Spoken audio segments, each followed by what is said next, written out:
However, ad-dars can come, and what it really means in the Arabic language as an asl is atharun ala shay, an effect that was caused on something. So you can say, for example, خافت العرب أو خاف العلماء على الدروس في اللغة. The scholars, they fear الدروس في اللغة. If you only know lessons as dars, and you don't know the asl of the kalima, that it means to take, to affect something, then you read this sentence, you say, what do you mean? The ulama got scared of the durus upon the language. So if you go back to the meaning, to the original meaning, a dars is an effect, and it could be a negative effect, right? So you say when the ajam, when the foreigners came into the peninsula, the Arabic peninsula, there was a dars that happened in the Arabic language. There was an effect, right? And there was some sort of corruption that happened to the classical Arabic language. And by understanding the source meaning of darasa, you understand what at-tadris means better. At-tadris, to teach something, it means to repeat something to someone until that information affects his heart. I.e., I would repeat something to you so many times until it's part of you, until you know it, until it's part of you, of the knowledge that you have. So this is why when you learn the Arabic language, first you learn the vocabulary. Second, you learn how this vocabulary is used in context, figurative, non-figurative, so that way you are able to speak like the people speak. You don't just go to the dictionary and find run and say, what is this person is earning? I gotta run it up. I run out of money. The dictionary doesn't say this. Why? Because these are things that are spoken. So likewise, the Arabic language is a spoken language, and you need to take it from the natives to know how to use it. So this is the theory. Now let's get into the practicality on how to make this happen. So the way how we do it at Andalus Institute, here I am in the dashboard. When you first go to the dashboard, you will see that you have different levels. So if I go into the first level, so I show you the first lesson on how to actually put this method of learning a language into practice, which is by memorizing vocabulary in context, so you understand that vocabulary, how the Arabs use it. So first you will go ahead and watch the lesson. So as you can see, first you go over the vocabulary lesson. You take new vocabulary, new expressions, you write it on your Mahfadat al-Mufradat, which we provide to you. Then you learn certain durus, like pronouns in this case. And then I teach you, for example, how to memorize it.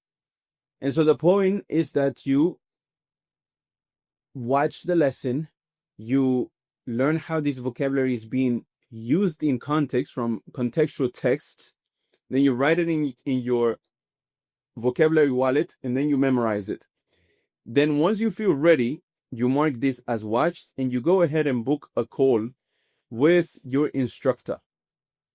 Tamam. So in this case, as you can see here, I have Ustad Yusuf, and students as well, if their Ustad doesn't have enough available slots, they can go ahead and check other instructors as well, or other available times with those instructors. And then what you do is you go ahead and you book a call with one of the instructors.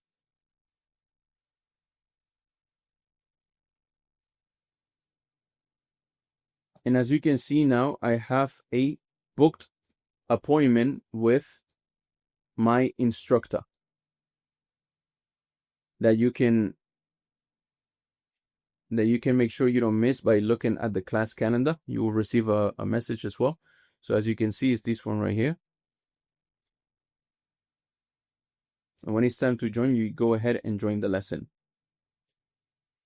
Now, the question is, what happened in this lesson, which I'm going to show you right now. So here, as you can see, I have something called the instructor calls guide. Now, this is something the instructor will have, but I will show it to you so you understand the context of what I'm trying to show you. You will actually have your own guide, but this is more explanatory of what actually happens and what is the thought process behind it. So the instructor will, in the beginning, congratulate you that you have reached that level, and then he will show you the roadmap. So in this case, the lesson that we just booked a call for is part of the A1 levels, which is the first lesson.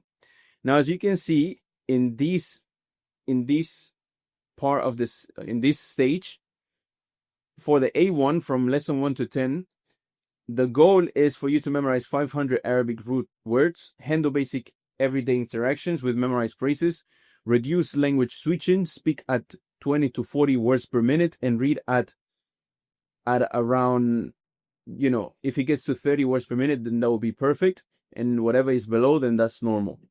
And here we are going to make you be capable of greet people and introduce oneself, ask and answer simple personal questions, name, age, nationality, how are you, talk about family, daily routines, weather, understanding, use basic pronouns, recognize and read short text with harakat, follow very simple instructions or announcements.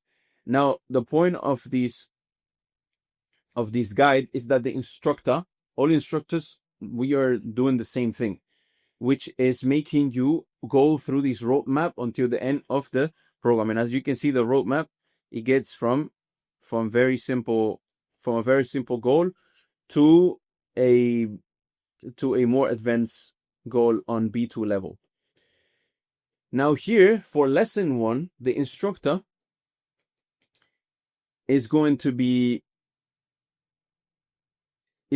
following all of these. So hold a short exchange using only familiar vocabulary such as greetings, asking one's state, name, asking and responding to how someone is doing. So you would go to the call that we booked here, which I show you already.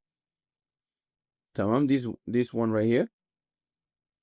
Okay, so it's happening in 5 days. And so the instructor will walk you through this lesson roadmap, right? So he will start trying to exchange with you. Assalamu alaikum, alaikum assalam, kayf al-hal, how are you doing, etc., etc. Then we will ask you about your name, how are you, and so on.